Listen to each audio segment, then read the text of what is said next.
Corinthians chapter 15, verse 1 through 11. Now I should remind you, brothers and sisters, of the good news that I proclaim to you, which you in turn received, in which you also stand, through which also you are being saved, if you hold firmly to the message that I proclaim to you, unless you have come to believe in vain. For I handed on to you as its first importance that I in turn had received, that Christ died for our sins in accordance with the Scriptures, and that he was buried, and that he was raised on the third day in accordance with the Scriptures, and that he appeared to Cephas, then to the 12. Then he appeared to more than 500 brothers and sisters at one time, most of whom are still alive, though some have died. Then he appeared to James, then to all the apostles. Last of all, as to someone untimely born, he appeared also to me.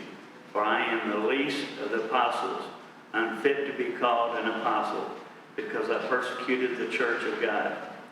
But by the grace of God, I am what I am, and his grace toward me has not been in vain.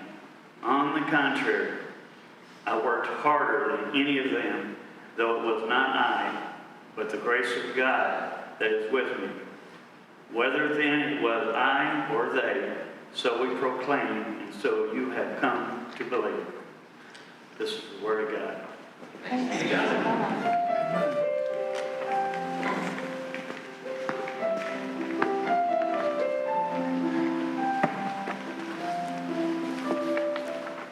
And your second New Testament reading is from Matthew chapter 7, beginning in verse 12. It's Easter. I figured 2 New Testament readings was appropriate. It'd be a little bit strange to open up the Torah on a day like today. Not super strange, just a little bit strange. Matthew chapter 7, as I said. Jamie, by the way, would you like to sit with your wife? You're allowed. There's going to be a moment of transition. We're doing communion after this. It's on. I don't know. But I might tell that joke and eat a rim shot or something. I think that's on me.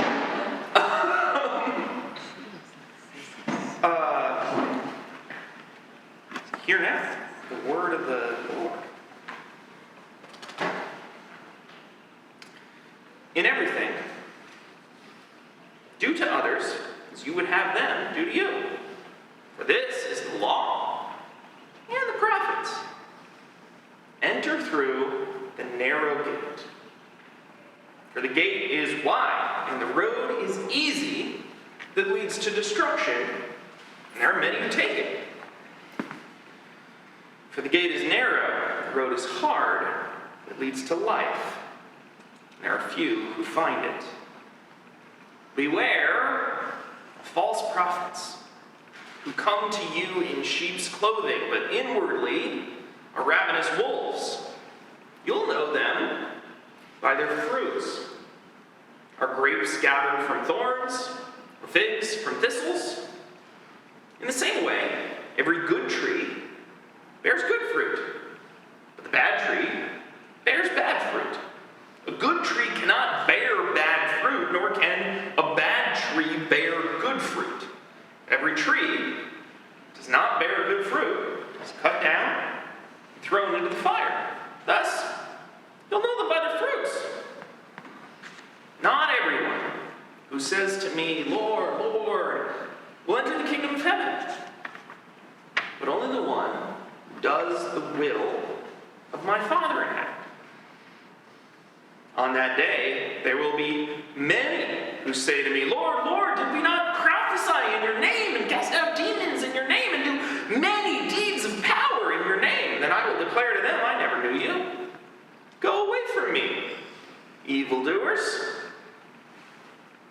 Everyone who hears these words of mine and acts on them will be like a wise man who built his house on a rock. The rains fell, the floods came, and the winds blew and beat on that house, but it didn't fall, because it had been founded on a rock. Everyone who hears these words of mine and does not act on them will be like a foolish man who built his house on sand. The rain fell, Floods came, and the winds blew and beat against that house, and it fell. Great was its fall. Now, when Jesus had finished saying these things, the crowds were astounded at his teaching, for he taught them as one having authority, not as their scribes. This is the word of the Lord. Thanks be Thanks to be to God. God. It's Easter! Good morning! Good news! Christ is risen! Yes, risen indeed. And our first reading, 1 Corinthians, speaks to the theological nature of that. 1 Corinthians 15 is one of the earliest creeds of the Christian church. Paul, in his introduction to that little couplet, says that this is something that was handed to him. So this predates Paul, the 1 Corinthians. So even though 1 Corinthians is probably not the first book of the Bible written, that little segment in 1 Corinthians where he's quoting is maybe the earliest written, composed Christian document maybe ever. It can maybe compete with things like the Kyrie eleison, right? Lord have mercy, Christ have mercy. And it says that Christ was raised from the dead, right? That he was put in a tomb and he was really dead, died on the cross. We're sure about it. And then he was raised. And then we know about it. He gives some account. He cites his sources. Right? There's witnesses. People were there. The question is, why is that important? What does it mean that Christ rose from the dead? That's great. That sounds amazing. It's a miracle. People don't normally do that. Usually when people are dead, they stay dead. This guy didn't. But why does that matter? And that question, I believe, is answered in Matthew chapter 7. Or specifically Matthew chapters 6 and 7, which we have been walking through as a church for the last, 40 days, all through Lent. By rising from the dead, Jesus demonstrated the veracity of what he taught. It meant that the guy who said all the stuff is really a person we should listen to. He's really chosen by God. God raised Jesus from the dead. So that means that all the stuff he said is actually true. You follow me on that? It shouldn't be super advanced, but it's a little bit of a strange move on Easter morning to cut to the Sermon on the Mount. But I'm going to do it anyway, because I think it highlights something that often gets missed about Christianity. I feel like for many of us, and especially on Easter, I mean, I was raised evangelical. I don't know about y'all. And Easter, for me growing up, was always a back-to-basics altar call service, right? It was, okay, we're going to overflow the sanctuary. We're going to have tons of visitors.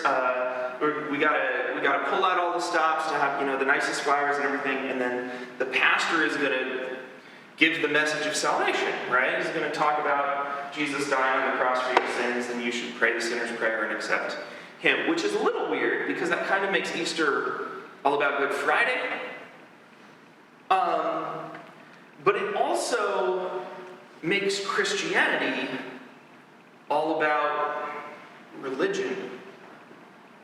It makes Christianity a question of true or false. A question of, did Jesus rise from the dead or didn't he? And do you believe Jesus rose from the dead? Yeah, you do? Okay, good. You're in. Go get other people to believe Jesus rose from the dead. And that's spiritual development, right? That's as deep as we go. And in fact, if you want to study more and learn Greek or something, you're a little weird, and I don't know what's wrong with you, and you should probably just focus more on getting more people to believe, or maybe you could like write songs about how cool it is that Jesus is Lord. And so I went a different direction. Once I went to college, I started to explore other realms of Christianity. And I started to engage more seriously and more deeply with the rest of what Jesus said and did. And that's what we've done together through this series. The Sermon on the Mount, and I mean this passage, the Matthew 7 passage, very clearly leads us back to remember all these things. It keeps, saying that, and at the end, he finished talking. So we got to go back to when it says he started talking. That was at the beginning of Matthew 6. And the first thing Jesus said, the first thing we talked about right after Ash Wednesday was the Beatitudes, where blessed are the poor, blessed are the meek, blessed are the peacemakers, blessed are those who mourn, who hunger and thirst for righteousness, the least of these. Shocking stuff that Jesus said. The exact opposite of what you would expect. The exact opposite of the people you think are blessed. You think the ones that are going to inherit the earth are the powerful, the ones that can assert yourself? You're wrong. It's going to be the shy ones. You think that the people who are blessed, who are materially blessed, are the rich? No, it's the poor. You got it wrong. And that shock carries with us all the way through. It proceeds from there to the salt and light discourse, where he kind of builds off the end of the Beatitudes. Blessed are you when they persecute you, when they revile you, when they don't accept you. You're salt. You're light. You just got to show it, baby. And then he proceeds, as the third week we talked about, the antitheses. You have heard the law of Moses say, but I say unto you. And consistently, the but I say unto you is not the things that even we imagine Jesus would be saying. You think he's going to say, you have heard the law of Moses say, you have to keep kosher, but I say unto you, that's not really a big deal. I'm God, I love you anyway. And it's not what Jesus says. What Jesus said is, you've heard the law of Moses say that if you're not satisfied with your wife, you have to give her a certificate of divorce and do it legitimately. But I say unto you, just never get divorced. Just love your wife forever. He increases the obligation. He says, you want to know what's really holy? You've heard the law of Moses say, don't murder. I say, don't even get angry. That's where the bar is.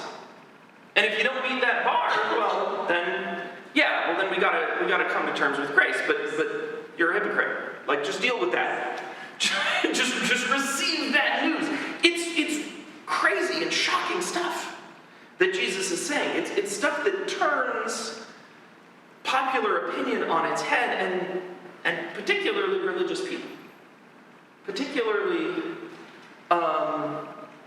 those who consider themselves most holy and most good at following the letter of the Torah, because he's saying, listen, the Torah was written to make stuff be good, to like make the world a better place, to help people be righteous. The point is righteousness. The point isn't finding the loophole. And if you want to know how righteous to be, perfection, be perfect, even as I am. So that leads to his discourse on fasting and piety, where he talks about, listen, when you fast, don't let anybody know you're fasting. Just keep it a secret. Don't show off how holy you think you are to other people. Keep that quiet. God sees in secret, and that's all that matters. And concerning your treasures, don't pile up treasures on earth. It's useless. They're just going to rust. Someone's going to steal them. You can't take it with you. Let's store up treasures in heaven, and don't worry about tomorrow. God's going to take care of you. And then, last week, judge not, lest you be judged. Now, I'm not saying to cast your pearls before swine. I'm not saying to just accept everyone unconditionally such that you put yourself into an abusive relationship. But Jesus says, I am saying that you have a log in your eye, and you've got no place worrying about the speck in someone else's eye. Work on yourself first, and give yourself and give a double dose of mercy to anyone you're thinking of pointing a finger at. And that leads to this. Love as I have loved. It's even deeper than the oft-quoted love your neighbor as yourself. Love your neighbor as I love you. As I, Jesus, love you. And of course the crowd hearing that didn't understand what a high bar that was going to be. How much did Jesus love them? Well, enough to die. And enough to rise again.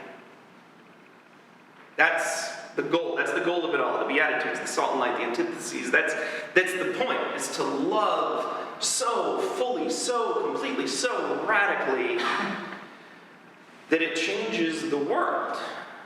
That your love can't die.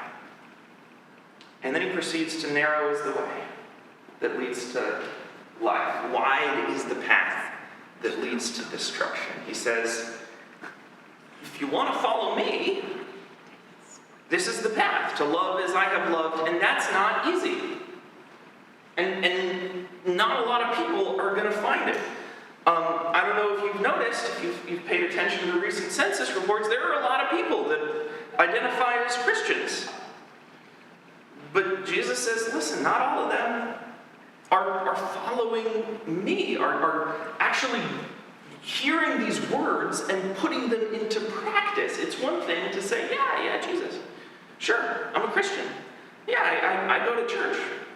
But it's another thing to say, I'm actually going to apply what Jesus said to my life. Now that sounds obvious, but I think most Christians I've ever met have missed that.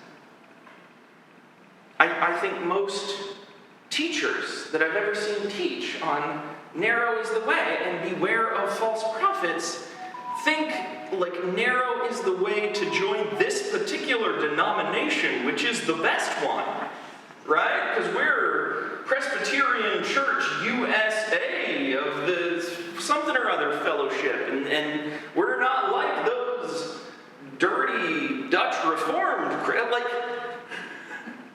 that's not the message. That's so the opposite of them. Beware those false prophets who are going to teach you Arminianism. We're Calvinists here. No. Beware the false prophets who are going to tell you to say, Lord, Lord, and to practice your piety and to think you've got it together because you represent some image of conformity to some religious obligation. But you're not actually letting your light shine. You're not actually being your true and authentic self in a way that causes those around you to feel like they can be their true and authentic selves. You're not actually applying the same level of grace you give yourself to avoid judgment to the people around you. You're thinking that you're holy and they're not. You're imagining that you're going to be better, stronger, happier by accumulating more power. Often coercive power, military power, strength, the ability to beat someone up.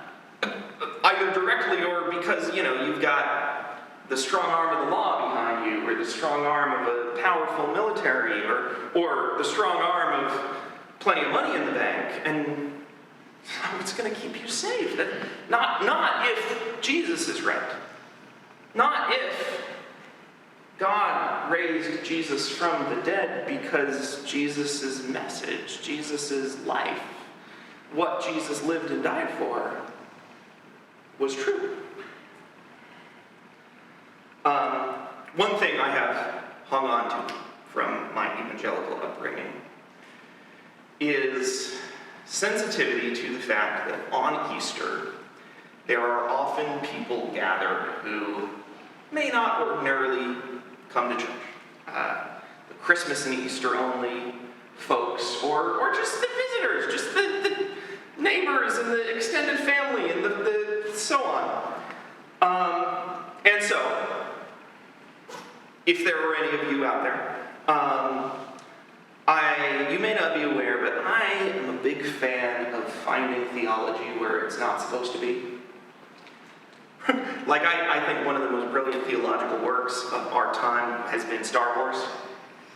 Yeah, it's just a really great illustration of, like, the theological truths. And, oh man, Marvel Comics has a bunch of just illustrations of important theological concepts. And I believe that everyone, even each of you, are theologians.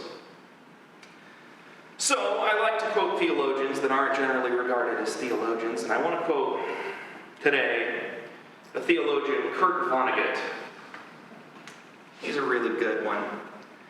Kurt Vonnegut observed, I see a lot of Christians, and especially the people who are loudest about their Christianity. I'm paraphrasing here. They with tears in their eyes, insist on the Ten Commandments. They want to talk about the Ten Commandments. I never hear them talk about the Beatitudes. And of course, the Ten Commandments are Moses, not Jesus. But can you imagine what a Christian culture would look like built around the Beatitudes? Can you imagine blessed are the merciful in a courtroom? Can you imagine blessed are the peacemakers at the Pentagon? Give me a break.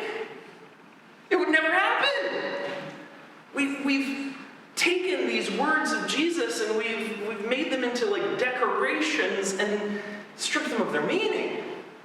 But if we actually believed them, it would change us.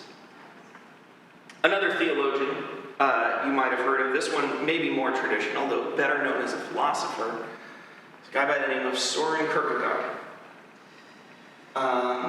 And Soren Kierkegaard said something similar. He said, the reality is that the Bible's quite easy to understand. The problem is Christians are a bunch of scheming swindlers. And they hear the words of the Bible, and they realize, I can't do that. That would ruin everything. that would change my whole life. How would I get on? How would I operate my business? If I'm loving everyone and giving and so the purpose of Christian theology, says Kierkegaard, is to protect Christians from the Bible. Because, what would happen if we just read the words of Jesus, even to be left alone in a room with just the New Testament? Even to be left alone in a room with just love, as I have loved.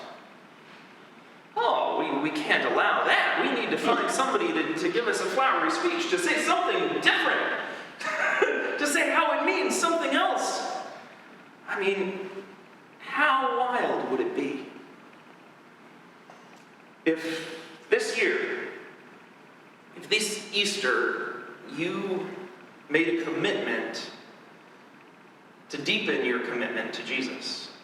If you made it a personal goal, a self-development exercise to say, what if Jesus really meant those things he said? And how different would that be from the way you might have been living up till now? How different would that be than just believing 1 Corinthians 15 to believe Matthew 6 and 7? What would that change? What would that look like for you? Who would that benefit?